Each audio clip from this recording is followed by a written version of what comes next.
ரைடருக்கும் ரேசருக்கும் வித்தியாசம் இருக்கும்பாங்க தெரியுமா? அந்த மாதிரி அவர் வந்து ரைடர். வேறு ரிலேஷன்ஷிப்ஸ்லாம் இருந்திருக்கு. பட் வந்து வேலண்டைன்ஸ் டேன்னு நான் வந்து கொண்டாடினதே கிடையாது. ஒன்று அதுக்கு முன்னாடியே வந்து புட்டுக்கும். அம்மா அக்காலாம் அப்படி கிடையாது. சூப்பர் அப்படி இப்படின்னு எமோஷனல் ஆகிடுவாங்க. கிடையவே கிடையாது. அவர் வந்து கரெக்ஷன் மட்டும்தான். அவர் கரெக்ஷன் சொல்றது தான் எங்களுக்கெல்லாம் மோட்டிவேஷன், எனக்கு அக்காவுக்கெல்லாம். கவிதைன்னு சொன்னீங்களே, அப்பாவுடைய கவிதைகள் வந்துட்டு எனக்கு என்கிட்ட கேட்டுறாதீங்க தயவு செய்து. நான் அது எனக்கு ஞாபகமே இருந்தாலும் அதை நான் சொல்லும்போது ரொம்ப கேவலமாயிடும். தர்மபுரி அப்படின்னு ஒரு படம் வந்து தெரியுமா? கேப்டன் விஜயகாந்த் சாரோட படம்.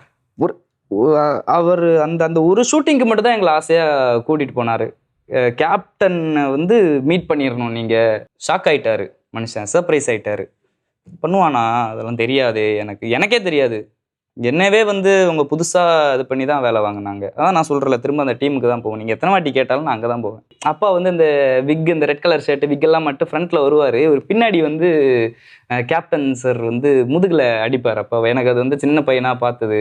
அவர் அட்வைஸ் எல்லாம் வந்து கேட்கும் போதே வந்து ஜெயிச்சிட்ட மாதிரி இருக்கும். அட இதை மட்டும் பண்ணிட்டோன்னா போதுமேடா அப்படிங்கிற மாதிரி இருக்கும். அந்த மாதிரி நல்ல நல்ல அட்வைஸ்லாம் சொல்லியிருக்காரு. ஒன்றா எடுத்து சொல்ல வேணாம். என்னை பற்றினாலுமே சில விஷயங்கள் அவங்கள்ட்ட ஷேர் பண்ணுறது, இந்த மாதிரி பண்ணுறாருமா என்னன்னு கொஞ்சம் பாரு அப்படி இப்படிங்கிறது அவங்க கேட்டால் நான் வந்து கேட்டுப்பேன்.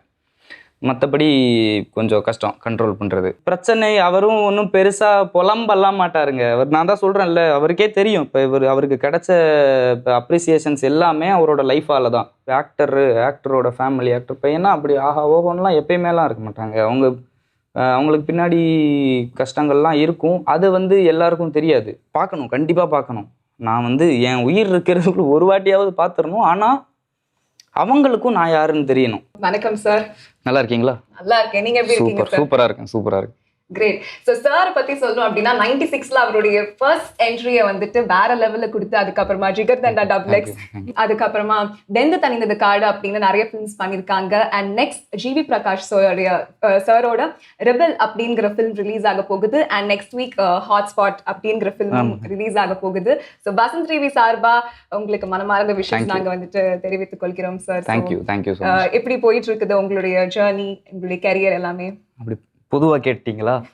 இப்போ என்ன சொல்கிறது, சூப்பராக போயிட்டுருக்குங்க. சூப்பரோட ஒரு ஸ்டெப்பு மேலேயே போயிட்டுருக்கு. என்கிட்ட கேட்டால் நான் வந்து ராஜா மாதிரி இருக்கேன்னு தான் சொல்லுவேன். நீங்கள் தான் பார்த்துட்டு என்ன ஏதுன்னு சொல்லுங்க. Amazing sir. இப்போ வேலண்டைன்ஸ் டே எல்லாம் முடிஞ்சிருக்குது. ஸோ உங்களுக்கு கண்டிப்பாக ஏதாவது ப்ரொபோசல்ஸ் வந்திருக்கும், ஏதாவது ஒரு சுவாரஸ்யமான விஷயங்கள் அப்படியே எங்களுக்கு ஷேர் பண்ணலாமே? அதாங்க, இல்லைங்க உண்மையாக அதான் நான் இப்போ ஏற்கனவே சொன்னேன். உண்மையாக சொல்லணுன்னா ஃபோனை கிணலாம் ஆஃப் பண்ணிட்டு நானும் பசங்கள்லாம் வெளியே போயிட்டோம். இப்போ நான் என்ன சொல்கிறது, வேறு ரிலேஷன்ஷிப்ஸ்லாம் இருந்திருக்கு. பட் வந்து வேலண்டைன்ஸ் டேன்னு நான் வந்து கொண்டாடினதே கிடையாது. ஒன்று அதுக்கு முன்னாடியே வந்து புட்டுக்கும். இல்லாட்டி அந்த நாள் தாண்டினதுக்கப்புறம் தான் எதுவுமே ஒரு அமையும் அப்படிங்கிற மாதிரி. என்னன்னு தெரில என் வாழ்க்கையில்.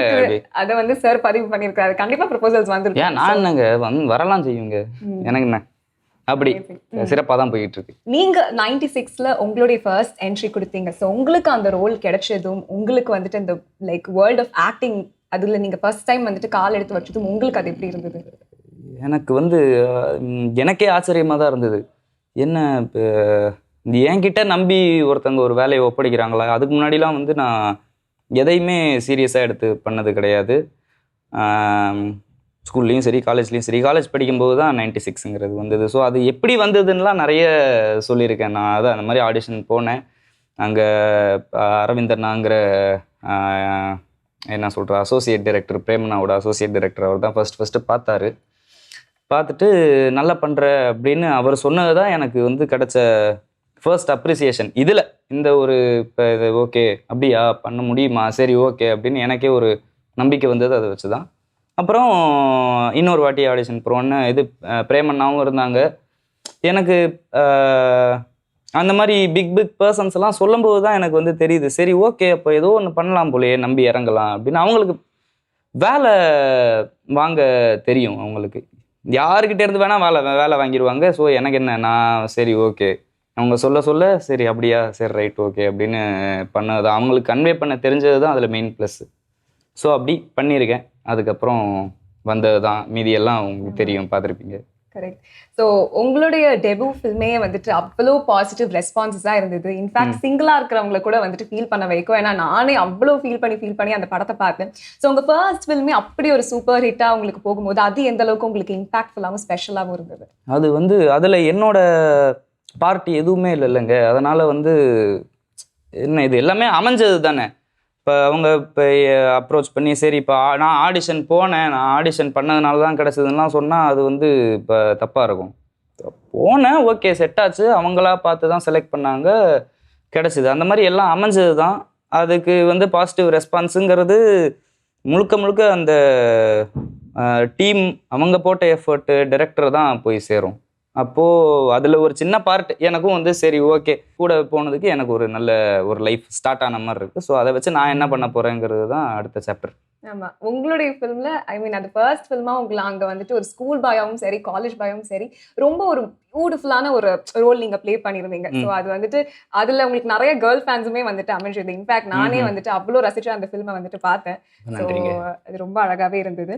ஸோ உங்களுடைய ஃபர்ஸ்ட் ஃபிலிம் பார்த்ததும் கண்டிப்பாக அப்பா ப்ரௌடாக ஃபீல் பண்ணியிருப்பாங்க, கரெக்டாக? ஸோ இன்ஃபேக்ட் அந்த ஃபிலிம் ரிலீஸ் ஆகி அவார்ட்ஸ் ஃபங்க்ஷன் அப்போ கூட நீங்கள் கௌரி கிருஷ்ணன் மேம் ஸ்டேஜில் இருக்கும்போது அப்பா அவருடைய கேமராவில் ரசிச்சு உங்களை வீடியோ எடுத்ததுலாம் அவ்வளோ கியூட்டா இருந்தது. பிகாஸ் உங்களுடைய ஃபர்ஸ்ட் ஹைட் மேன்னா அப்பா தான் இருந்திருக்காரு, கரெக்டா? ஸோ அப்பா வந்துட்டு ஃபிலிம் முடிஞ்சது உங்ககிட்ட என்ன சொன்னாரு? கரெக்டாக சொல்லணுமா, கரெக்ஷன்ஸ் தான் சொன்னார் என்கிட்ட. இது இன்னும் அந்த இடத்துல இன்னும் கொஞ்சம் பெட்டராக பண்ணியிருக்கலாம், இந்த இடத்துல அப்படி கொஞ்சம் இது பண்ணியிருக்கலாம், டப்பிங்கில் அங்கே இந்த பிட்டில் அப்படி இப்படின்னாரு. அதெல்லாம் தான் எனக்கு ஸ்பெஷல். ஏன்னா இப்போ அது வரைக்கும் வந்து என்ன ஏதுன்னே தெரியாத, சரி இப்போ என்ன பண்ணலாம் அப்படின்னே தெரியாத ஒரு இதில் இருக்கும்போது இப்படி ஒரு விண்டோ ஒன்று ஓப்பன் ஆகி அதில் ஒரு பெர்ஃபார்மன்ஸை கொடுத்து சரி அதை வந்து இவர் பார்த்த வேகத்துக்கு, ஏன்னா அவ்வளோ எக்ஸ்பீரியன்ஸ் இருக்கிற ஒருத்தருக்கு வந்து பார்த்த உடனே தெரிஞ்சிடும். அப்போ அதை ஒரு சரி இது வேல்யூபிளாக எடுத்து கரெக்ஷன் சொல்கிற அளவுக்காவது நம்ம வந்து பெர்ஃபார்ம் பண்ணியிருக்கோம். அப்போ சரி ஓகே இதில் ஏதாவது பர்சீவ் பண்ணலாம் அப்படின்னு சொல்லி அவர் கரெக்ஷன் சொல்கிறது தான் எங்களுக்கெல்லாம் மோட்டிவேஷன், எனக்கு அக்காவுக்கெல்லாம். அம்மா அக்காலாம் அப்படி கிடையாது, சூப்பர் அப்படி இப்படின்னு எமோஷனல் ஆகிடுவாங்க, கிடையவே கிடையாது. அவர் வந்து கரெக்ஷன் மட்டும்தான். அது அவர்கிட்டேருந்து எப்படி வருதோ என்னென்ன ஆஸ்பெக்டில் வருதோ அதை வச்சு தான் அவருக்கு பிடிச்சிருக்கா என்ன ஏதுன்னு அவருக்கு வந்து ரொம்ப பிடிச்சிருந்து. ஷாக் ஆகிட்டார் மனுஷன், சர்ப்ரைஸ் ஆகிட்டார். பண்ணுவானா அதெல்லாம் தெரியாது, எனக்கே தெரியாது, என்னவே வந்து அவங்க புதுசாக இது பண்ணி தான் வேலை வாங்கினாங்க. அதான் நான் சொல்கிறேன்ல, திரும்ப அந்த டீமுக்கு தான் போவேன், நீங்கள் எத்தனை வாட்டி கேட்டாலும் நான் அங்கே தான் போவேன். ஆமாம். அப்போ நீங்க சொன்னீங்க கரெக்டா, இந்த மாதிரி அப்பா வந்துட்டு நிறைய கரெக்ஷன் சொன்னாங்கன்னு. ஸோ நீங்க ஃபில்ம் நீங்க இந்த ரோல் பண்ண போறீங்கன்னு தெரிஞ்சதும் அப்பா ஏதாவது டிப்ஸ் அட்வைஸ் வந்துட்டு சொல்லியிருப்பாருல்ல, அது ஏதாவது ஞாபகம் இருக்குதா? ஆமாம், அது எப்பவும் அந்த ஒரு என்ன சொல்கிறது, ஒரு பாயிண்ட்டாக எடுத்து வந்து அட்வைஸ் அப்படின்னு வந்து கொடுக்க மாட்டார். இப்போ இந்த விஷயத்தில் இந்த கேரக்டர் அப்படின்னா இந்த அட்வைஸ்ன்னு இல்லாமல் மீன் பிடிக்க சொல்லி கொடுத்துருவாரு. சில பேர் அப்படி பண்ணுவாங்க தெரியுமா, இது இப்போ பொத்தாம்பதுவாக சொல்லி கொடுத்துட்டா நீ ஏதாவது உன்னோட ரூட் வச்சு நீ பொழைச்சிப்ப அப்படிங்கிறதுனால அந்த மாதிரியான அட்வைசஸ் எக்கச்சக்கமாக எனக்கு, நான் இப்போ சொல்ல ஆரம்பித்தேன்னா புக் எழுதிடுவேன், அவ்வளோ அட்வைஸ் பண்ணியிருக்காரு. பட் ஆனால் ஸ்பெசிஃபிக்காக இந்த கேரக்டர்னும் அவ்வளோவா அட்வைஸ் வந்ததில்லை. சினிமா சார்ந்த அட்வைசஸும் வந்து அவ்வளோவா இது பண்ண மாட்டார். ஏன்னா அட்வைஸ் அப்படி அந்த சினிமா சம்மந்தப்பட்ட அட்வைசஸ் கொடுக்க வந்து எனக்கு ஆள் இருக்குது. அவர் என்ன சொல்லி அவர் இந்த மாதிரி இவங்கெல்லாம் சூப்பர்னு சொல்லியே வந்து அவங்களெல்லாம் நான் புக் மாதிரி எடுத்து லைப்ரரி மாதிரி படிக்க ஆரம்பிச்சிட்டேன். படம் பார்க்குறது தானே நம்மளுக்கெல்லாம். அப்போ பார்த்து என்ன மாதிரி படம் பார்க்கணும், யார் படங்கள்லாம் பார்த்தா யூஸ்ஃபுல்லாக இருக்கும், அந்த மாதிரி அட்வைசஸ் வரும். மற்றபடி அவரோட வே ஆஃப் ஆக்டிங்கையோ அவரோட வே ஆஃப் அப்ரோச் டுவர்ட்ஸ் மூவிஸை வந்து என் மேலே இன்ஃப்ளூயன்ஸ் பண்ணதே கிடையாது. அது எனக்கு தெரிஞ்சு அதான் பெஸ்ட்டு விஷயம் ஒருத்தர் பண்ணுறது. ஒரு அப்பா வந்து இன்ஃப்ளூயன்ஸ் பண்ணாமல் இன்ஸ்பயர் பண்ணுறது. பேர்பட்ட டைலாக் பொசுக்குன்னு அப்பா பாத்தீங்க அப்படின்னா ஐ திங்க் இந்த இடத்துல ஒரு அப்பாவா கரெக்டா பிஹேவ் பண்ணிருக்காரு. பிகாஸ் நிறைய கன்ஸ்ட்ரக்டிவா உங்களுக்கு வந்துட்டு என்னென்ன மாதிரி விஷயங்கள் இது பண்ணிருக்கலாம் அப்படின்னு சொல்லிட்டு தான் சொல்லியிருக்கிறாரு. I think as a date அவர் வந்துட்டு ஒரு சிறப்பான ஜாப் தான் செஞ்சுட்டு இருக்காரு அப்படின்னு. அண்ட் நெக்ஸ்ட் குவெஸ்டின் என்ன அப்படின்னா, இப்போ விஜய் சேதுபதி சாரும் சரி நீங்களும் சரி ஒரே character but 2 different time lines அப்படிங்கிறதுனால உங்களுடைய பாடி லாங்குவேஜா இருக்கட்டும் இல்ல உங்களுடைய like the way of looking கூட வந்துட்டு ஒரே மாதிரி வரணும்னு அவ்வளோ எஃபர்ட் போட்டிருந்தாங்க. ஸோ அப்படி இருக்கும்போது இந்த ஃபிலிம் ரிலீஸ் ஆகி முடிஞ்சதும் விஜய் சேதுபதி சார் உங்ககிட்ட என்ன சொன்னாரு? அவர் இது நீங்க இவ்வளவும் சொல்லியா அங்க வரணும், அவர் வந்து அது ரொம்ப சந்தோஷப்பட்டேன். உங்களுக்கு எல்லாருக்குமே தெரியும்ல எவ்வளோ ஒரு என்கரேஜ் பண்ணுற ஒரு பர்சனாலிட்டி அப்படிங்கிறப்போ. நம்ம 96 பார்த்துட்டு எல்லாருமே எமோஷ்னலாக இருந்த டைம் தான். ஸோ ஆப்வியஸாக அவர் வந்து அவ்வளோ என்கரேஜ் பண்ணிட்டாரு. நான்லாம் அவர் ஓகே என்கரேஜுங்கிறத விட வேலிடான அட்வைசஸ் கிடைக்கும். இப்போ நான் சொன்னேன்ல இந்த மாதிரி சினிமா பற்றின அட்வைஸ் எல்லாம் கொடுக்கறதுக்கு வந்து ஒரு எனக்குன்னு ஒரு 4-5 பேர் இருக்காங்க. அதில் வந்து ரொம்ப ஒரு இம்பார்ட்டண்ட்டான பர்சன் அவர் அட்வைஸ் எல்லாம் வந்து கேட்கும் போதே வந்து ஜெயிச்சிட்ட மாதிரி இருக்கும். அட இதை மட்டும் பண்ணிட்டோன்னா போதுமேடா அப்படிங்கிற மாதிரி இருக்கும். அந்த மாதிரி நல்ல நல்ல அட்வைஸ்லாம் சொல்லியிருக்காரு. ஒன்றா எடுத்து சொல்ல வேணாம். அவரோட வே ஆஃப் ஷோயிங் த லவ்வே வந்து அதுதான். உனக்கு இப்போ நான் ஒரு டிப்ஸு இல்லை ஒரு அட்வைஸ் ஒன்று சொல்கிறேன், அது கேட்டு நீ சூப்பராக பண்ணிக்கோ, அப்படி தான் வந்து எனக்கு உன்னை பிடிக்கும் அப்படிங்கிறது வந்து நான் காட்டுவேன். அப்படிங்கிற சூப்பரான ஒரு ஹியூமன் பீயிங் எனக்கு ரொம்ப பிடிக்கும். ரொம்ப ஒரு என்கரேஜ் பண்ணி என்ன ஆமாம் அது ஈஸியாக பண்ணிடுவார். என்கரேஜ் மோட்டிவேஷன்லாம் அவர் ட்ரை பண்ணி பண்ணணும்னு கிடையாது. அவரோட அந்த வைப்லேயே நம்மளாம் வந்து மோட்டிவேட் ஆகிடுவோம். அட்ட சூப்பர் அப்படின்னு நல்ல என்ன சொல்கிறது சூப்பராக இருக்குன்னு தாங்க சொன்னார். ஆனால் அதுவே அவர் சொல்கிற ஒரு ஸ்லாங்லேயும் அவர் சொல்கிற அந்த வேலையும் நம்மளுக்கு தெரிஞ்சிடும். இவர் வந்து ஒரு லவ்வோடு சொல்கிறாரு, அப்போ இதுக்காகவே நம்ம ஒரு ரெஸ்பான்சிபிளாக இருக்கணும் அப்படிங்கிற மாதிரி மோட்டிவேட் பண்ணுறாரு. ஜென்யூனாக சொல்லுவார். அதுதான் வந்து அப்படி சொன்னாதான் அது வந்து கரெக்டாக கன்வே ஆகும். இல்லாட்டி சும்மா பேருக்கு சொல்கிற மாதிரி இருக்கும். அப்படி இது வரைக்கும் நான் பார்த்ததே கிடையாது அவர் இப்படி யார்ட்டையும் சொல்லி ஜென்யூனாக 100% சொல்லுவார். அதான் ஜென்யூனா உங்களுக்கு இந்த இண்டஸ்ட்ரியில சப்போர்ட் பண்ணக்கூடிய ஒரு பர்சனாவும் கண்டிப்பா இருந்திருக்காரு. கண்டிப்பாங்க நிறைய பேர் எத்தனை பேருக்கு அவர் சப்போர்ட் பண்றாரு. நான் அதுல ஒரு சின்ன ஒரு பொதுவாகவே சொல்லுவாங்க அப்பாக்கள் வந்து டாட்டர்ஸோட தான் ரொம்ப க்ளோஸ்னு. ஸோ உங்க வீட்டில் எப்படி அப்பா ஐஸ்வர்யா மேமோட க்ளோஸா இல்லை உங்களோட ரொம்ப அட்டாச்சா? டாட்டர்ஸோட க்ளோஸ்ன்னு சொல்லுவாங்களா என்ன? இப்படி அப்பாவுக்கு 2 பேருமே ஒன்று தானாங்க. இப்போ way of showing the love வேணா டிஃப்ரெண்ட்டாக இருக்கும். பட் இவர்கிட்ட அதுவும் கிடையாது. அக்கா என்னன்னா அக்கா கொஞ்சம் என்னை விட கொஞ்சம்லாம் கிடையாது, ஒரு 10 மடங்கு பொறுப்பு எல்லாத்துலேயும் ஜாஸ்தியாக இருக்கக்கூடிய ஆள் தான். அதனால் வந்து அவங்களோட மெச்சூரிட்டியை வச்சு அவங்கக்கிட்ட வந்து இன்னும் சில விஷயங்கள் இப்போ என்னை பற்றினாலுமே சில விஷயங்கள் அவங்கள்ட்ட ஷேர் பண்ணுறது, இந்த மாதிரி பண்ணுறாருமா என்னன்னு கொஞ்சம் பாரு அப்படி இப்படிங்கிறது அவங்க கேட்டால் நான் வந்து கேட்டுப்பேன். மற்றபடி கொஞ்சம் கஷ்டம் கண்ட்ரோல் பண்ணுறது. இப்போ அவங்கள்ட்ட அந்த ரூட் வழியாக ட்ராவல் பண்ணி வர்றது. அப்பாவும் அவங்களும் வந்து ரொம்ப க்ளோஸ். பசங்க வந்து பேரண்ட்ஸ் கிட்ட அவ்வளோவா என்ன சொல்கிறது மிங்கிள் ஆகிறது வந்து கொஞ்சம் கஷ்டம். பொண்ணுங்க வந்து அப்படி கிடையாது. நல்ல அந்த பேரண்ட்ஸ் பெட்டாக இருப்பாங்க. நம்ம வந்து எங்கே புரியுதில்ல, அது கொஞ்சம் ஷையாகவும் இருக்கும். அது போக வந்து நம்மளுக்கு என்ன சொல்கிறது அவ்வளோ நல்லவங்க கிடையாது, அவங்க அப்படி கிடையாது. ஸோ அதனால் ஆப்வியஸாக அவங்க வந்து கொஞ்சம் ஒரு செட்டு க்ளோஸாகவே இருப்பாங்க. அதோட அக்கா வந்து எனக்கு ஒரு பேரண்ட் மாதிரி தான். அவங்க என்ன சொன்னாலும் நான் கேட்டுப்பேன். என்ன ஒரு ஃப்ரெண்டு அந்த மாதிரி எல்லாமே சேர்ந்தும் வந்திருக்கும். இவங்கள்ட்ட அந்த ஒரு டிஸ்டன்ஸ் ஒன்று இருக்கும். சரி நீங்கள் அப்பா அம்மானா சரி நீங்கள் சொல்லுங்கள், நான் வந்து கேட்டுக்கிறேன், கேட்க முடியலனாலும் ஒன்றும் கோச்சிக்காதீங்க, ஏஜ் எப்படி அப்படிங்கிற மாதிரி ஓப்பனாக சொல்லிடுறது. சீக்கிரட்ஸ் எதுவும் கிடையாது. ஸோ இப்போ அக்காவுக்கு கல்யாணம் ஆகியிருக்குது கரெக்டா? ஸோ அப்பா வந்துட்டு அக்காவுக்கு கல்யாணம் ஆகிருக்குது. ஸோ அக்கா உங்களை பார்க்கறதுக்காக இங்கே அடிக்கடி உங்களை தேடி வந்து என்ன நீங்கள் சொல்லியிருக்கீங்க அக்கா உங்களுக்கு அவ்வளோ லவ் ஷவர் பண்ணுவாங்க, ஒரு இன்னொரு அம்மா மாதிரி இருந்திருக்காங்க அப்படின்னு. ஸோ அவங்களுடைய லைக் அவங்க ஒரு டப்பிங் ஆர்டிஸ்டும் கூடங்கிறதுனால அக்காவோடையும் அப்பாவோடையும் சேர்ந்து நீங்கள் வந்துட்டு போய் அவங்க 2 பேரும் டப் பண்ணுறதை பார்த்துருக்கீங்களா? இல்லை அப்படிலாம் கூப்பிட்டு போவாங்களா என்ன? டப்பிங் தியேட்டருக்குலாம் அங்கே பசங்களை கூப்பிட்டு போவாங்க. அப்பா அப்படி டப்பிங் பண்ணுறதெல்லாம் வந்து அவ்வளோவா நான் பார்த்ததில்ல. அக்கா கூடலாம் வந்து போயிருக்கேன். சின்ன வயசில் நாங்கள் வந்து டப்பிங்லாம் போவோம். இந்த கார்ட்டூன்ஸ் அந்த மாதிரி விஷயத்துக்குலாம் ஜாலியாக போயிட்டு வருவோம். அப்போ அவங்க கூட போயிருக்கேன். இந்த ப்ரொஃபஷ்னல் டப்பிங்கில் நான் டப்பிங் தேட்டரில் வேணால் அக்காவை அப்பப்போ மீட் பண்ணுவேன். நான் இப்போ இதில் 4 ஃப்ரேம்ஸில் செவுத்து மேலே உட்காந்துருப்பேன்.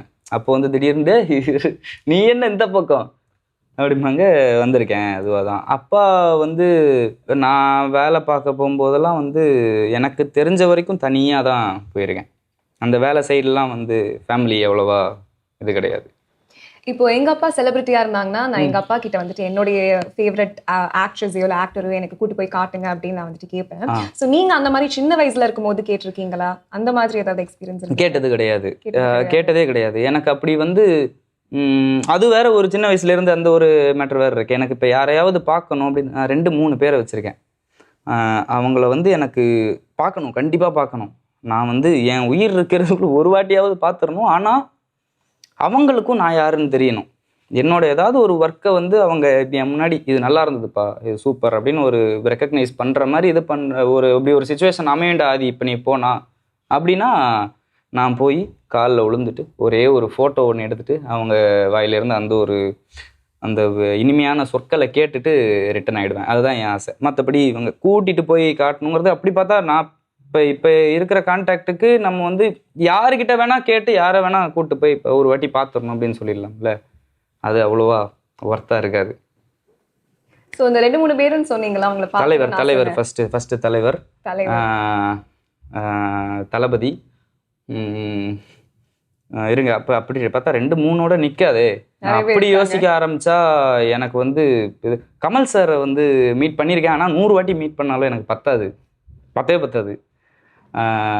அப்படி இருக்காங்க. அப்படி கொஞ்சம் ஒரு லிஸ்ட்டு போகும். 2-3ன்னு என்ன எதை வச்சு சொன்னேன்னு தெரில. கொஞ்சம் லிஸ்ட்டு போகும். என்ன ரெக்கக்னைஸ் பண்ணணும்னு நான் ஆசைப்படுற பர்சனாலிட்டிஸே வந்து நிறைய பேர் இருக்காங்க. சூப்பர்.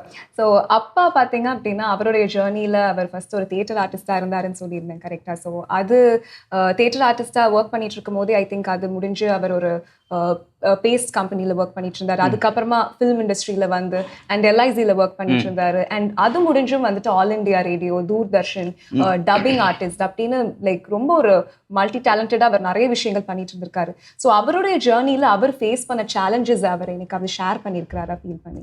ஷேர் பண்ணியிருக்காரு. இப்போ நான் எங்கள் ஃபேமிலி கிட்ட ஷேர் பண்ணாமல் வேறு யார் ஷேர் பண்ணியிருக்காரு. பட் எனக்கு தெரிஞ்சு இந்த கோ த்ரூ பண்ண விஷயங்கள் தான் அவர் இன்னைக்கு இப்படி ஒரு என்ன சொல்கிறது, எந்த கேரக்டராக இருந்தாலும் அதை வந்து இந்த உள்வாங்கி வெளியே விடுறதுன்னு ஒன்று இருக்கும் தெரியுமா? அது வந்து எக்ஸ்பீரியன்ஸில் இருந்து தான் வரும். நம்ம என்னதான் வந்து படம் ஃபுல்லாக பார்த்தாலும் புக்கு படித்தாலும் நம்ம பட்டு அதிலேருந்து வர்ற மாதிரி வராது. ஸோ அவர் அத்தனை வருஷமாக பட்ட எக்ஸ்பீரியன்ஸ் தான் அந்த ஒரு நேச்சுரலாக அப்படி வெளியே எடுத்துகிட்டு வர்றது இருக்குல்ல ஒரு கேரக்டரை. அதுக்கு வந்து 100% அதுதான் ஹெல்ப் பண்ணியிருக்கோம். அதுதான் மெயின். நம்ம இப்போ எப்படி நம்ம படம் ரிலீஸை விட அந்த ப்ராசஸ் தான் மெயினுங்கிற மாதிரி நடிக்கிறதுக்கு வந்து நம்ம அந்த நடிக்கிற டைமை விட நம்ம அந்த நடிக்கிற டைமில் நம்ம மனக்குள்ள என்ன இருக்கும், ஓகே இந்த சுச்சுவேஷனில் இப்போ நம்ம இருந்தால் என்ன பண்ணுவோம், என்ன பண்ணியிருப்போம், இல்லை என்ன பண்ணியிருக்கோம் அப்படிங்கிறத கொண்டு வந்து அந்த ஒரு மேட்டர் வந்து வெரி இம்பார்ட்டண்ட்.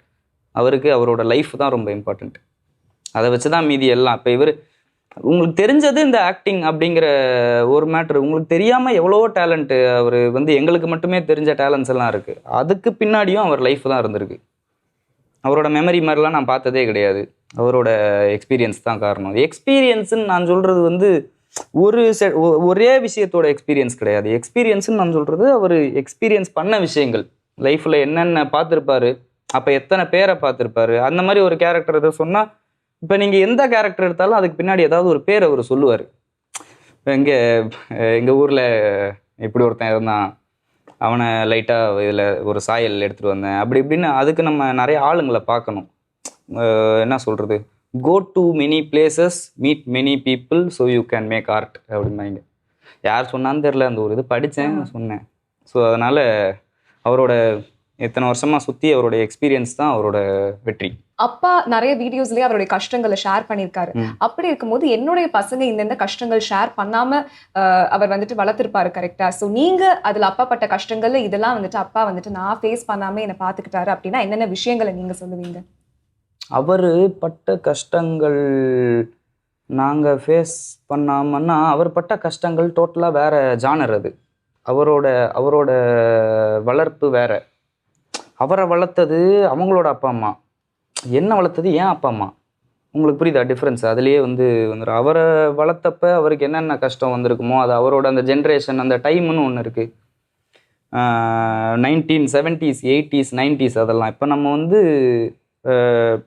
2K அப்படி இருக்கும்போது நம்மளுக்கு வேற செட் ஆஃப் ப்ராப்ளம்ஸ் வரும், வேற ஜான்ரா ஆஃப் ப்ராப்ளம்ஸ் வரும். அவருக்கு வந்த மாதிரியான பிரச்சனைகள் நம்மளுக்கு எப்படி இந்த ஃபினான்ஷியல் கிரைசிஸுங்கிறது கிட்டத்தட்ட இப்போ நானுமே பார்த்துருக்கேன்.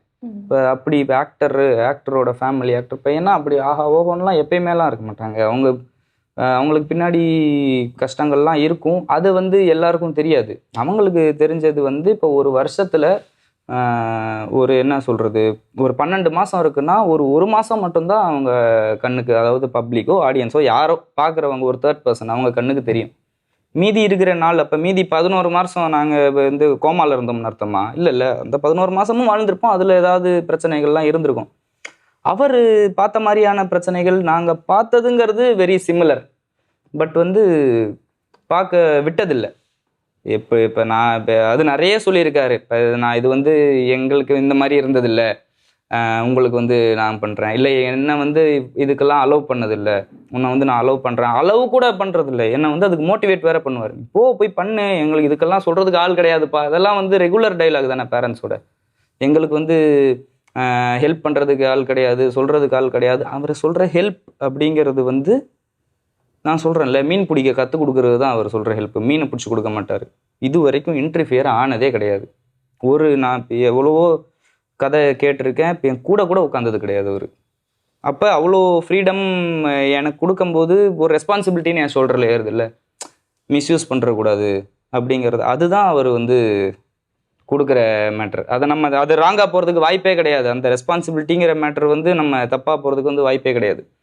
உன் லைஃப்பில் நீ எப்படி வேணா இருந்துக்க அப்படின்ட்டாரு. நீ என்ன வேணா பண்ணிக்க, எப்படி வேணா இருந்துக்க, உனக்குன்னு ஒரு பிரின்சிபல்ஸ் வச்சுக்க அப்படிங்கிறது. இப்போ நான் வந்து இப்போ முக்கால்வாசி அவரோட லெசன்ஸ் தான் என்னோட வேர்ஷன்.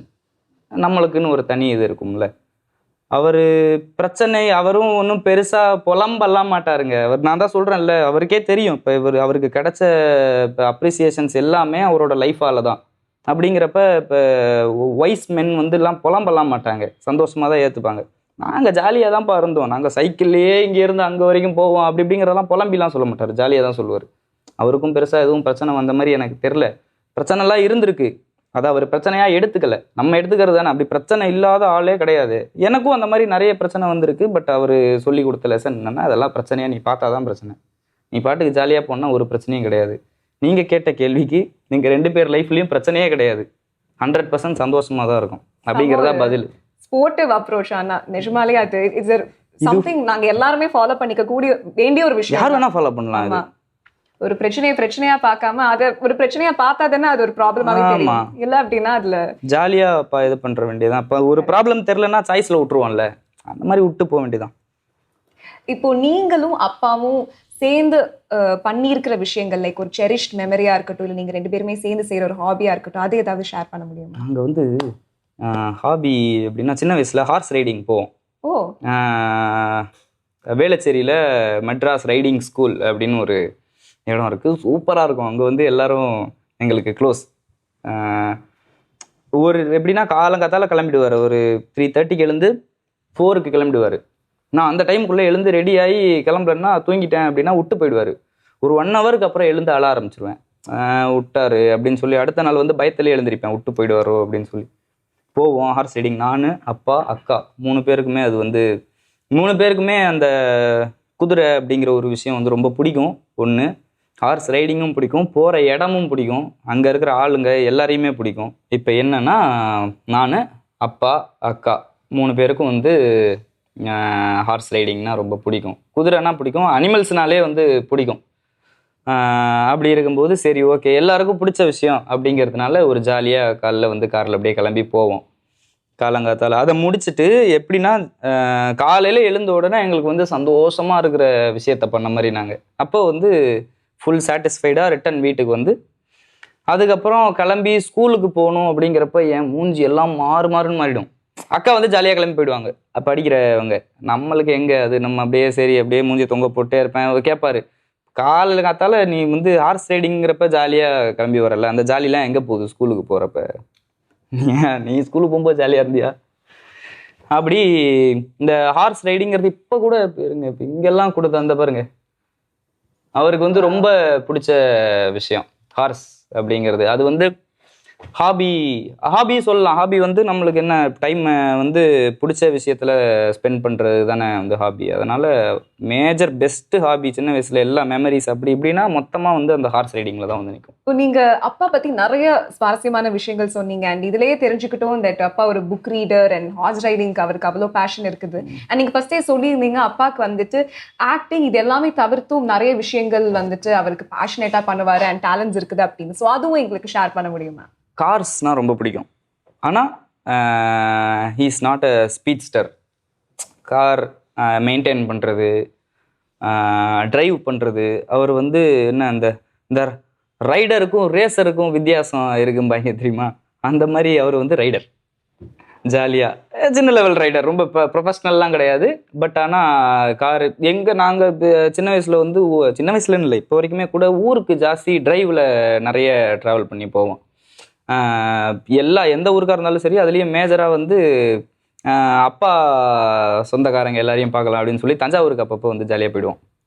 அப் அண்ட் டவுன் அவர் தான் டிரைவ் பண்ணுவார். நான் கேட்பேன், எனக்கு ஓட்டணும்னு ஆசையாக இருக்குது, நான் தான் ஓட்டுவேன் அப்படின்னு. அந்த மாதிரி ஒரு இதெல்லாம் வரும், நான் ஓட்டுறேன், நான் தான் ஓட்டுவேன் அப்படி இப்படின்னு சொல்லி. வேற இடத்துலலாம் அடிச்சுப்பாங்க, நீ ஓட்டு, டயர்டாக இருக்குது, நீயே ஓட்டு அப்படி இப்படிம்பாங்க. இந்த ஃபேமிலியில் வந்து ஃபேமிலியிலன்னு சொல்ல முடியாது, நான் அப்பா அக்கா 3 பேருக்கும் வந்து நாங்கள் தான் ஓட்டணும் காரு. ஸோ எல்லாருக்குமே காருங்கிறது ரொம்ப பிடிச்ச விஷயம். புக்கு படிக்கிறது டேலண்ட் கிடையாதுங்க, புக்கு படிக்கிறதுனால தான் டேலண்ட்டு. மற்றபடி டேலண்ட்னா அப்பா வந்து கவிதை எழுதுவார். பட் ரொம்ப என்ன சொல்கிறது, எழுதி எழுதி வைக்கிற மாதிரிலாம் அப்பப்போ சொல்லிடுவார். சிலதெல்லாம் வந்து டைப் பண்ணி யாருக்காவது அனுப்பிச்சி விடுவார். வேர்ட்ஸில் ரொம்ப ஸ்ட்ராங், லாங்குவேஜஸில் வந்து ரொம்ப ஸ்ட்ராங். நேச்சர் அப்படின்னா ரொம்ப பிடிக்கும். பட் அது இதுக்கு மேலே தான் அவருக்கு அந்த மீன்ஸ் எல்லாம் வச்சு கொடுத்து ஸ்டார்ட் பண்ணணும். சரி நீங்கள் இந்த மாதிரி ஜாலியாக பண்ணிக்கோங்க அப்படின்னு ஒரு ஃபார்மிங் பிளான் பண்ணிட்டுருக்கேன். அதெல்லாம் வெளியே இன்னும் சொல்கிற அளவுக்கு அது இன்னும் ப்ராசஸில் கொண்டு வரல. அந்த மாதிரி நிறைய விஷயம் இருக்குது அவருக்கு. வீட்டு கார்டன் பார்க்கும்போதே தெரிஞ்சது அவர் நேச்சர் லவர்னு. கவிதைன்னு சொன்னீங்களே, அப்பாவுடைய கவிதைகள் வந்துட்டு எனக்கு என்கிட்ட கேட்டுறாதீங்க தயவு செய்து. நான் அது எனக்கு ஞாபகமே இருந்தாலும் அதை நான் சொல்லும்போது ரொம்ப கேவலமாயிடும். வேணாம் ஞாபகம் இல்ல. அவன் அவர் என்னென்னமோ வேர்ட்ஸ் எல்லாம் வச்சு சொல்லுவாரு, நம்ம அதை போய் மனப்பாடம் பண்ணி சொல்ல முடியுமா? ஏதாவது ஒரு லைன் இல்ல எதை பத்தி எழுதி இருக்கிறாருன்னு அவர் நிறைய விஷயத்தை பத்திலாம். இப்ப என்னங்க டாபிக்காங்க, இப்ப கவிதைனா இப்ப தோன்றது நம்ம வேர்ட்ஸ்ல. நம்மளுக்கு இப்ப நல்லா எழுதணும், இந்த மாதிரி ஃபேன்சி வேர்ட்ஸ் எல்லாம் வச்சு எழுதணும்லாம் கிடையாது. நம்ம எமோஷனை அது வந்து கன்வே பண்ணுதா, அதான் கவிதை. அது அவர் எமோஷன் வேற மாதிரி கன்வே பண்ணுவார். நம்ம அதை போய் படித்து அதெல்லாம் சொல்ல முடியுமா? அது என்னென்னமோ வேர்ட்ஸு. அவர் ஏஜுக்கும் எக்ஸ்பீரியன்ஸுக்கும் ஒரு மரியாதை கொடுத்து நம்ம ஒரு 4 அடி தள்ளி நின்றுக்கிறது. நீங்களே கவிதை எழுதி உங்கள் ஏதாவது நல்ல படித்தவங்க, அது புரிஞ்சவங்க இருப்பாங்க, அவங்களுக்கே அனுப்புங்க. நம்மளுக்கு இன்னும் கொஞ்சம் இயர்ஸ் ஆகும். நீங்கள் எழுதுவீங்களா? நான் வந்து இல்லைங்க, கொஞ்சம் என்ன சொல்கிறது, இப்போ இது கொஞ்சம் போயிட்டுருக்குது. அப்படி கிரிப்டுன்னு கொஞ்சம் எழுதி அந்த மாதிரி போயிட்டுருக்குது. கவிதைலாம் நான் எழுதி அவன் படிக்க. ஆனால் ஸ்கிரிப்ட்லாம் வந்துட்டு நிறைய எழுதிட்டு தான் இருக்கேன். இப்போ என்ன ஒரே இதுவாக கான்சென்ட்ரேட் பண்ணி எழுத முடியல. இப்போ என்னோட டைரக்டர் இவர் பிரேமண்ணா, இந்த மாதிரி நான் எனக்கு தெரிஞ்சவங்கலாம் சொன்னது வந்து, அது எனக்கு தெரிஞ்ச ஒருத்தர் வந்து அதில் சூப்பராக சொன்னார், வேணும்னா சிட் டவுன் பென் டவுன் அப்படின்னாரு. சரி ஓகே, உனக்கு என்ன தோணுதோ எழுது, அது லாஸ்ட்டில் வந்து நீ போக அதுவாக ஒரு ஸ்ட்ரக்சர் ஒன்று ஃபார்ம் ஆகி வரும் அப்படிங்கிறதுனால சரி ஓகே ஃபஸ்ட்டு எழுத ஆரம்பிப்போம். அதுக்கப்புறம் ஒரு கதையை பிடிச்சி ஷார்ட் ஃபிலிமோ ஏதாவது ஒன்று எழுதி, சரி அதுக்கப்புறம் ஒரு 250 வருஷத்துக்கு அப்புறம் ஒரு படம் டைரக்ட் பண்ணுவோம் அப்படின்னு சொல்லி இருக்கேன். 250 இயர்ஸ் இல்லையா? 250 இயர்ஸ் இல்லை, கூடிய சீக்கிரம். சரி சூப்பருங்க. ஸோ டப்பிங் வந்து நீங்கள் சொன்னீங்க இது வரைக்கும் நான் வந்துட்டு பார்த்ததில்லை அப்படின்னு. பட் ஷூட்டிங்னு வரும்போது அப்பா வந்துட்டு நடிக்கும் போது உங்களையும் கூட்டிட்டு போயிட்டு நீங்கள் அதை பார்த்துருக்கீங்களா? அப்பாவுடைய ஆக்டிங் லைவாக நீங்கள் பார்த்துருக்கீங்களா? ஆமாங்க, எனக்கு ஞாபகம் இருக்குது. அது வீட்டில் கூட சொல்லுவாங்க. இப்போ என்னன்னு இல்லை, மொத்தமாக அவர் கூட நாங்கள் ஃபேமிலியாக ஷூட்டிங்குன்னு, நான் ஷூட்டிங்கை வந்து முதல்ல நான் ஷூட்டிங்கு போகிறதுக்கு முன்னாடி நான் வந்து ஃபஸ்ட் அண்ட் லாஸ்ட்டாக பார்த்த ஒரே ஒரு ஷூட்டிங் அவர் கூட போய், இந்த படம் நம்ம தர்மபுரி அப்படின்னு ஒரு படம் வந்து தெரியுமா? கேப்டன் விஜயகாந்த் சாரோட படம். அவர் அந்த ஒரு ஷூட்டிங்க்கு மட்டும் தான் எங்களை ஆசையாக கூட்டிகிட்டு போனார். கேப்டனை வந்து மீட் பண்ணிடணும் நீங்கள் அப்படின்னு வந்து. அது எப்படி கரெக்டாக இந்த டைமில் சரி என்ன கொஸ்டினோ எப்படி அமைஞ்சதோ அது சுச்சுவேஷனு அவ்வளோ பிடிக்கும் அவருக்கு. அவர் அவர் ஒருத்தரை வந்து நீங்கள் பார்த்துடணும், மீட் பண்ணிடணும். அவர் வந்து உங்களை பார்த்து பிளஸ் பண்ணிட்டாருன்னா எனக்கு ரொம்ப சந்தோஷம் அப்படின்னு சொல்லி எனக்கு நல்ல ஞாபகம் இருக்குது. சின்ன வயசில் நான் அப்படியே இந்த இதில் நான் அம்மா அக்காலாம் நின்றுருப்போம்.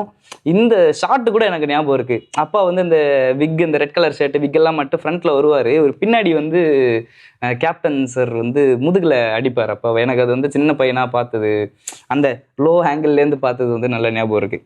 அப்புறம் வந்து கூட்டிகிட்டு போய் அண்ணா என் பசங்க அப்படி இப்படின்னு சொல்லும்போது ரொம்ப டைலாக்லாம் ஞாபகம் இல்லை. பட் ஆனால் வந்து எங்களுக்கே அப்படியே இவர் காட்டின இதில் வந்து அந்த வயசுலலாம் தெரியாதுல்ல, நம்ம சரி ஆயி ஜாலி அப்படின்னு சொல்லி பார்த்துக்கிட்டு இருப்போம். இவர் கொடுத்த ஆவாஸுக்கு வந்து கூஸ் பம்ப்ஸ் ஆயிடுச்சு எனக்கு. அப்பா அப்படிப்பட்ட மனுஷனா, சரி ஓகே மீட்டிங்கை போட்டு ஒரு பிளெஸ்ஸிங்கை வாங்கிட்டு வந்துட்டா நம்ம வந்து எக்ஸாமில் பாஸ் ஆயிடுவோம் அப்படிங்கிற மாதிரி இருந்தது. அது ஒன்று தான், இந்த ஒரே ஒரு ஷூட்டிங் தான். அதுக்கப்புறம் நான் ஷூட்டிங்குன்னு நான் வந்து கனவுல கூட பார்க்கல. அதுக்கப்புறம் நான் பார்த்த ஷூட்டிங்கு 96 தான். அது வந்து ரொம்ப பேக்கு. தர்மபுரி ஷூட் எடுத்துக்கிட்டு இருந்தாங்கன்னா வந்து நான் ரொம்ப சின்ன பையனாக இருந்தேன். அப்போ கூப்பிட்டு போனாங்க. அவருக்கு எமோஷன், எனக்கு வந்து ஜாலியாக இருந்தது. ஒரு எக்ஸைட்மெண்ட், அந்த மாதிரி எக்ஸைட்மெண்ட். அந்த வயசுல நம்மளுக்கு வேற என்ன தெரியும்? விஜயகாந்த் சாரோட அப்படிங்கிற போது அதுதாங்க, அதுதான் இப்போ மெயின் டாப்பிக்கே. அவருக்கு அந்த ஒன்று தான் தேவைப்பட்டது. அவர்கிட்ட கூட்டிகிட்டு போய் காட்டிடணும் அப்படிங்கிற ஒன்று ரொம்ப இவருக்கெல்லாம் ரொம்ப ஃபீல் பண்ணிட்டார். அப்பா ராதாமோகன் சாரோடைய ஐ திங்க் அரௌண்ட் 7 ஃபிலிம்ஸ் பண்ணியிருக்கிறாங்க அப்படின்னு. ஸோ சாருக்கும் அப்பாவுக்கும் உள்ள அந்த ரிலேஷன்ஷிப், அந்த பாண்ட் பற்றி சொல்ல முடியுமா? சார், ராதாமோகன் சாருக்கும் அப்பாவுக்கும் உள்ள ரிலேஷன்ஷிப் பாண்டுங்கிறத பற்றி எனக்கு அவ்வளோவா தெரியாது. ஆனால் நான் வந்து வெளியே இருந்து அதை ஒரு ஆடியன்ஸ் பாயிண்ட் ஆஃப் வியூவில் பார்த்தேன்னா எனக்குன்னு ஒரு இது பிடிச்சிருவேன். ஏன்னா அவங்க இப்போ அவரோட ஸ்கிரிப்டுக்கு இவர் போடுற எஃபர்ட்டுக்கும் அதுக்கு கிடைக்கிற ஒரு ரிசல்ட்டுக்கும் அது வந்து அந்த ஒரு அந்த ஒரு அந்த ஒரு ஃப்ளேவரே சூப்பராக இருக்கும். உங்களுக்கு புரியுதா? நான் இப்போ எக்ஸாம்பிள் சொல்கிறேன். இப்போ மொழி அப்படின்னு பார்த்தீங்கன்னா அவர் அந்த அந்த மாதிரி ஒரு கேரக்டர் அந்த டைம் வரைக்கும் வேறு யாருமே அவர்கிட்ட அப்ரோச் பண்ணதே கிடையாது. அது வந்து ஸ்கிரிப்டுக்கு டிமாண்ட் ஆகும். அவர் அப்படி அந்த மாதிரி எனக்கு ராதாமோகன் சாரை வந்து ரொம்ப பிடிக்கும். அவரோட படங்கள்லாம் வந்து நான் இருங்க, அது ஒரு தனி டாபிக் வருவோம். அப்படி எனக்கு வந்து அவரை ரொம்ப பிடிக்கும். எல்லாரும் வந்து இந்த மாஸ் அப்படி இப்படின்னு போயிட்டு இருக்கும்போது அவர் வந்து ஒரு தனி ஜான்ரை செலக்ட் பண்ணி அதை வந்து சூப்பர் ஹிட் பண்ணி விட்ருவார். அப்போ பெரிய ஒரு டேலண்ட்டு தானே அது. அப்போ அப்பாவுக்கும் எனக்கு அது ஒரு டைமில் ரொம்ப சந்தோஷமாக இருக்கும். அப்பா சூப்பர், என்ன படம் எடுத்தாலும் இவருக்கு வந்து சூப்பராக ஒரு கேரக்டர் ஒன்று அமைஞ்சிருது. எதை நீங்கள் இப்போ மொழியா, பயணம், அதெல்லாம் இப்போ அது என்ன எப்படி அந்த இதெல்லாம் யோசிச்சாருன்னே தெரில. அதுக்கு இவருக்கு வந்து இப்படி ஒரு கேரக்டர், இவரும் ஃபுல்லஸ்ட்டு போட்டுருவார். ஆப்வியஸாக எல்லா படத்துக்கும் அப்படி தான் பண்ணுவார். பட் இதுங்கிறப்ப இன்னும் நம்மளுக்கு ஒரு இன்ட்ரெஸ்ட்டு இருக்கும்ல, இன்ட்ரெஸ்ட்டு ஒரு ஒரு கனெக்ஷன் ஒன்று இருக்கும்ல, ஃபுல்லஸ்ட்டு போட்டுருவார். எனக்கு வந்து ராதாமோகன் சாரோட படங்களில் எம்எஸ் பாஸ்கர் சாரோட கேரக்டர்ஸ் வந்து ரொம்ப பிடிக்கும். ஒரு கம்ப்ளீட் இவரோட கரியர் ஸ்கேல் எடுத்துக்கிட்டாலே வந்து எனக்கு டாப் 10ல் இருக்கிறதுல ஒரு 4-5 படம் வந்து ராதாமோகன் சாரோட படம் வந்துடும். அவ்வளோ ஒரு அவங்க 2 பேருக்குள்ள அப்படி ஒரு கம்பேட்டபிலிட்டி இருக்கும் சூப்பராக. இவருக்கு வந்து எது கொடுத்தா இவர் வந்து அழகாக சூப்பராக பார்ப்பாங்க ஆடியன்ஸ். எனக்கு இப்போ பையனா எனக்கு அந்த ஆசை இருக்கும்ல. இப்போ நம்ம அப்பாவை வந்து ஓகே இந்த மாதிரி ஒரு கேரக்டர் கொடுத்தா மனுஷன் வந்து கிழிச்சிருவாரே, அப்போ சூப்பராக இந்த மாதிரி பேசுவாங்களே அப்படின்னு ஒரு இது இருக்கும்ல. அது வந்து எனக்கு ஃபுல்லஸ்ட்டாக வந்து ஃபுல்ஃபில் பண்ணது ராதாமோகன் சார். Super sir. இப்போ நெக்ஸ்ட் என்னன்னா, அப்பாவுக்கு வந்துட்டு ராதாமோகன் சாரோடைய இருந்த அந்த பியூட்டிஃபுல் பாண்டை நீங்க ஷேர் பண்ணியிருந்தீங்க. ஸோ அப்பா வந்து அவர் ஒரு ஆக்டர், அவர் வந்துட்டு பார்த்த ஃபிலிம்ஸ்ல அவருக்கு எந்த ஃபிலிம் ரொம்ப பிடிக்கும், அவர் எந்த ஆக்டர் வந்துட்டு ரொம்ப பிடிக்கும்? நாகேஷ் சார்னா அப்பாவுக்கு வந்து ரொம்ப ரொம்ப பிடிக்கும். பேசிக்கிட்டே இருப்பார் அவரை பற்றி. நம்மளுக்கே வந்து ஒரு டைமில் சரி இப்போவே படத்தை போட்டு பார்த்துருவோம் அப்படிங்கிற மாதிரிலாம் ஆகிடும். அவ்வளோ பேசுவார். இப்போ நான் சொல்கிறதெல்லாம் வந்து இந்த அந்த டாப் கேட்டகரிஸில் வந்து யாரை பற்றி வந்து ரொம்ப பேசுன்னு பேசி நம்மளுக்கே வந்து சரி சரி சரி ஓகே கூல் டவுன் அப்படிங்கிற மாதிரி சொல்லுவோம்ல, அந்த மாதிரி பேசிடுவார்.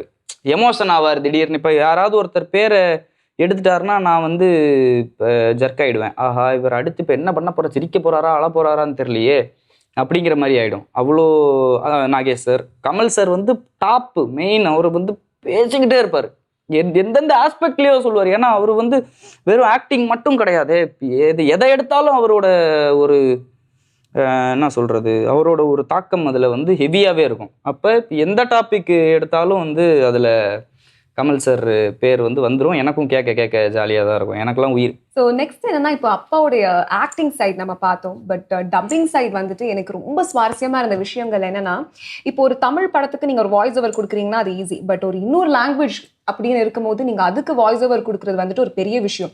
அதுவும் ஹிந்தி, கன்னடம், இங்கிலீஷ்லலாம் அவர் பண்ணியிருக்காரு. ஸ்பைடர் மேனா இருக்கட்டும், ஜுராசிக் பார்க்கா இருக்கட்டும், ஸோ ஷாஷாங்க் ரிடெம்ஷனா இருக்கட்டும், இதெல்லாம் பண்ணியிருந்தாரு. ஸோ அதுலயும் இப்போ ஒரு இன்டர்வியூல கூட கொடுத்திருந்தாரு, ஷாஷாங்க் ரிடெம்ஷன்லலாம் வந்துட்டு அவர் மார்கன் ஃப்ரீமேனுக்கு வந்துட்டு ஒரு வாய்ஸ் ஓவர் கொடுத்துருக்கும் போது அது டிஃப்ரெண்ட் டைம் லைன்ல இருக்கும். ஒரு 8 இயர்ஸ் இருக்குதுன்னா அந்த ஒரு டைம் லைன்ல இருக்கும் போது அந்த ஒரு வாய்ஸ் எப்படி இருக்கணும், அண்ட் யங்கா இருக்காங்க அப்படின்னா அப்போ அதே வாய்ஸை மெயின்டைன் பண்ணி எட் அது வந்துட்டு லைக் என்ன சொல்றது, யங்காவும் சவுண்ட் பண்ற மாதிரி இருக்கணும். ஸோ இந்த மாதிரியான விஷயங்கள் வந்துட்டு நான் ரொம்ப அட்மையர் பண்ண விஷயங்களா இருந்தது. ஸோ அதுல உங்களுக்கு எந்த மாதிரியான விஷயங்கள் வந்துட்டு பிடிச்சிருந்தது? அவருடைய நிறைய ஃபிலிம்ஸ் பண்ணியிருக்காரு கரெக்டா டப்பிங்ல. ஸோ அதுல வந்து முக்கியமான விஷயம் அது நம்ம பார்க்கும்போது அதே ஒரு ஃபீலும் கொடுக்கணும் நம்மளுக்கு அந்த பார்க்கும்போது. ஸோ உங்களுக்கு எந்த ஃபிலிம் பிடிச்சிருந்தது? எனக்கு நானும் வந்து ஷாஷாங்க் ரிடெம்ஷன் தான் சொல்லுவேன். அதை தவிர நீங்கள் ஸ்பைடர்மேன்னு சொன்னீங்கல்ல, எனக்கு வந்து அது ரொம்ப பிடிக்கும். எனக்கு அந்த கேரக்டரே வந்து ரொம்ப பிடிக்கும். இங்கிலீஷ்லேயே வந்து இப்போ அந்த டெய்லி பியூகல் ஹெட்டு அவரை வந்து ரொம்ப பிடிக்கும். அதில் வந்து இவர் டப்பிங் கொடுக்குறாருன்னா நான் தேடி தேடி பார்ப்பேன். சில கேரக்டர்ஸுக்கெல்லாம் வந்து இவர் வாய்ஸையும் அந்த கேரக்டரையும் வச்சு பார்க்கும்போதே வந்து ஹிலேரியஸாக இருக்கும். எனக்கு வந்து பிரம்மானந்தம் சாருக்கெல்லாம் வந்து இவர் டப்பிங் கொடுத்த படம்லாம் பார்த்தா சிரிக்காமல் இருக்கவே முடியாது. ஏன்னா அவர் இப்போ ஒரு பிச்சுக்கிட்டு போன லெஜெண்டு. நான் இப்போ என் ஃப்ரெண்டு வம்சின்னு ஒருத்தன் இருக்கான், அவன் தான் வந்து தெலுங்கு எல்லா தெலுங்கு படமும் பார்த்துட்டு எனக்கு வந்து இப்போ ரெக்கமெண்ட் பண்ணுறது அவன் தான். அவன் வந்து இவர் பிரம்மி சாரை பற்றி சொல்லிக்கிட்டே இருப்பான். கின்னஸாமே எவ்வளவோ படம் இப்போ அப்படி நான் கணக்கெல்லாம் போட்டேன். இப்படி போட்டால் அவர் வந்து ஒரு மாதத்துக்கு கண்டினியூஸாக தினம் ஷூட்டு போயிட்டே இருக்கணும். இத்தனை வருஷத்துக்கு அவர் வந்து டெய்லி ஷூட்டு போயிட்டே இருந்திருக்கணும். 40 இயர்ஸ் தொடர்ந்தாப்புல தினம் ஷூட் பண்ணிக்கிட்டே இருந்தால் தான் இந்த படத்தை வந்து இவ்வளோ படம் பண்ணியிருக்க முடியும் அப்படிங்கிற மாதிரியான ஒரு பர்சன் அவர். அப்படி இருக்கும்போது அவர் வாய்ஸில் இது பண்ணும்போதே வந்து உளுந்து சிரிப்போம். பட் எனக்கு இது இன்னும் ரொம்ப பிடிக்கும் நம்ம லாங்குவேஜ். அப்போ அப்பா வாய்ஸ் கொடுத்தாங்கன்னா அது அப்பானே தெரியாது, சூப்பராக இருக்கும். அதை பார்க்கவே சூப்பராக இருக்கும். எனக்கு வந்து நீங்கள் மேஜராக கேட்டிங்கன்னா இதுதான் நான் சொல்வேன். காமெடி சைடு எனக்கு வந்து பிரம்மானந்தம் சாருக்கு அப்பா வாய்ஸ் கொடுத்தா தான் எனக்கு ரொம்ப பிடிக்கும். அப்பாவுக்கு டப்பிங் பண்றதுல எந்த அளவுக்கு இன்ட்ரெஸ்ட் இருக்குதுன்னு, அவருக்கு யாரை பிடிக்கும் அப்படின்னு சொல்லியிருந்தீங்க. நீங்க வந்து உங்களுக்கு லைக் நீங்க டப் பண்ணியிருக்கீங்களா? நீங்க வந்து ஃபிலிம்ஸ்க்கு டப் பண்ணியிருக்கீங்களா? நான் அதாங்க சின்ன வயசில் அக்கா கூட அண்ணா கூட எல்லாம் வந்து சின்ன வயசில் போய் அந்த கார்ட்டூன்ஸ் எல்லாம் சும்மா இது பண்ணது. அதை ஒரு எக்ஸ்பீரியன்ஸ்னு சொல்ல முடியாது. சின்ன வயசில் வந்து ஜாலியாக இருக்குன்னு அதை வந்து நம்ம என்ன பேசுகிறோமோ அதை அவங்க அந்த சவுண்ட் இன்ஜினியர்ஸ் தான் அதை கரெக்டாக வந்து கட் பண்ணி இது பண்ணி போட்டது. நம்மளுக்கு ஒன்றுமே தெரியாத வயசுலேயே வேலை வாங்கியிருக்காங்கன்னா அப்போ அவங்கள தான் சொல்லணும் சூப்பர் அப்படின்னு. மற்றபடி நான் வேறு டப்பிங் என்கிட்ட அப்ரோச் பண்ணாங்கன்னா மேபி பண்ணுவேன். பட் ஆனால் எனக்கு டப்பிங் பண்ணுறதுலேயே அவ்வளோ கரெக்ஷன்ஸ் இருக்கும். அக்கா அப்பாலாம் அவ்வளோ சொல்லுவாங்க. ஸோ அதனால் டப்பிங்கில் வந்து இன்னும் நிறைய கான்சென்ட்ரேட் பண்ணணும் நானே பண்ணி. அப்பா மாதிரி அந்த சைடு டப்பிங் சைடும் எக்ஸ்ப்ளோர் பண்ணணும். டப்பிங் சைடு வந்து எல்லாருக்குமே இருக்கணும். ஒரு ஆக்டர்னாலே வந்து டப்பிங் நம்மளுக்கு இப்போ நடிக்கிறத விட டப்பிங் வந்து இன்னும் ஒரு ஸ்டெப், எனக்கெல்லாம் ஒரு ஸ்டெப்பு கஷ்டம். ஏன்னா நடிக்கிறப்போ அந்த ஒரு ஃப்ளோவில் நம்ம வந்து சொல்லிடுவோம் ஒரு டைலாக். பட் அதை வந்து அதே மூடோட அங்கே எடுத்துகிட்டு வரணும். நம்ம அங்கே எடுத்துகிட்டு வந்து அதை வந்து ரெப்ளிகேட் பண்ணி அதை வந்து துண்டாக தனியாக தெரிஞ்சிடக்கூடாது. ஒருத்தங்க பார்க்குற முழு நேர வேலை. இப்போ என்னோட அக்கா என் கூடவே இருக்கிறவங்க பார்க்குற ஃபுல் டைம் ஜாப் அது. அவங்க அதுக்குன்னு அவ்வளோ எஃபர்ட் போடுவாங்க. அப்போ நான் எனக்கு டப்பிங் பண்ணுறேன்னா மட்டும் அது டப்பிங் கிடையாதா? அதுக்கும் அவ்வளோ எஃபர்ட் போடணும்ல. அதில் நான் என் அக்கா அதிலலாம் காவாசி கூட வரல. இன்னும் நிறைய ட்ரைனிங் தேவைப்படும். Super sir. ஸோ நெக்ஸ்ட் என்ன அப்படின்னா, இப்போ நீங்கள் அப்பாவா பார்த்துருப்பீங்க. ஸோ வீட்டில் வந்துட்டு பழகிறதா இருக்கட்டும், சம்டைம்ஸ் கேஷுவலாக இருக்கும். பட் நீங்கள் வெளியே போகும்போது அவர் ஒரு செலிபிரிட்டியாக, இப்போ நீங்களே நிறைய விஷயங்களை சொல்லியிருந்தீங்க கரெக்டாக, செலிபிரிட்டியாக பார்ப்பீங்க. பீப்புள் வந்துட்டு செல்ஃபீஸ் எடுக்க வருவாங்க, அண்ட் அவர்கிட்ட பேச வருவாங்க, அவருடைய ஃபேன்ஸ் வந்து அப்ரோச் பண்ணுவாங்க. அப்போது இதுவும் சரி, இது தவிர்த்தும் சரி, நீங்கள் நிறைய விஷயங்கள் அப்பாவை பார்த்து அட்மையர் பண்ணியிருப்பீங்களே. ஸோ அந்த விஷயங்களை எங்களுக்கு சொல்ல முடியுமா, ஷேர் பண்ண முடியுமா? இந்த சினிமாவை வந்து எனக்கு பிடிக்க ஆரம்பித்ததுக்கு நிறைய ரீசன்ஸ் இருக்குது. பட் ரொம்ப சின்ன வயசில் எனக்கு வந்து ஞாபகம் இருக்குது. என்னென்னா, ஏதாவது ஒரு விஷயம் இப்போ எங்கேயாவது போகிறோம், ஏதாவது ஒன்று யாராவது ஏதாவது ஒரு தப்பு ஒன்று நடக்குது அப்படின்னா எல்லாரும் கேட்க பயப்படுவாங்க. நம்ம ஆளுக்கு அந்த பயமே கிடையாது. என்ன ஏது அப்படின்ட்டு அது ஏன் அப்படின்னு எனக்கு சின்ன வயசுல வந்து கன்வே ஆனது என்னன்னா, இவர் கேள்வி கேட்டாருன்னா ரிட்டன் எவனும் கேள்வி கேட்க கொஞ்சம் அல்லு இருக்கும். அவனுங்களுக்கு அந்த ஒரு இதுலயே இருப்பானுங்க. அப்போ அந்த ஒரு அப்ப நம்மளுக்கு இப்போ ஒரு இந்த ஒரு ஸ்டேட்டஸ், செலிபிரிட்டி ஸ்டேட்டஸ் அப்படிங்கிறது வந்து இருக்கு. அப்ப அதுக்குன்னு ஒரு ரெஸ்பான்சிபிலிட்டி இருக்கு. நம்ம வந்து கேள்வி கேட்குற ரெஸ்பான்சிபிலிட்டியும் நம்மளுக்கு வந்து கூடவே வருது அப்படிங்கிறது அவருக்கு அந்த டைம்ல புரிஞ்சுது. எனக்கு புரியாது. எனக்கு என்னன்னு கன்வே ஆச்சுன்னா, ஓகே அப்ப இப்படி ஒரு மனுஷன் ஒரு ஹீரோ மாதிரி தான் தெரியும் எனக்கு. இப்போ கேள்வி கேட்குறாரு, எதிர்த்தாப்புல இருந்து கேள்வி கேட்க கூட பயப்படுறாங்கன்னா, அப்போ வந்து ஒரு இது என்ன தப்பான விஷயத்துக்காக கேட்குறாரு. கரெக்டான விஷயத்துக்கு கேட்குறதுனால தான் நம்ம நம்மளுக்கு பின்னாடி என்னென்ன என்ன சார் அப்படி இப்படின்னு ஒரு 4-5 பேர் வருவாங்க. கரெக்டான விஷயத்துக்கு கேட்டால் தான். தப்பான விஷயத்துக்கு கேட்டால் நம்மள கேள்வி கேட்பாங்க. அப்போது ஒரு கரெக்டான விஷயத்துக்கு கேட்குறாரு. பட் அது வந்து மற்றவங்க கேள்வி கேட்குறது, அதாவது நான் ஒரு 2-3 பேர் நம்ம சுற்றி இருக்கிறத பார்க்குறோம். அவங்க கேள்வி கேட்குறது எடுபட மாட்டேங்குது. இவர் கேள்வி கேட்குறது வந்து இது பண்ணுதுன்னா ஏன்?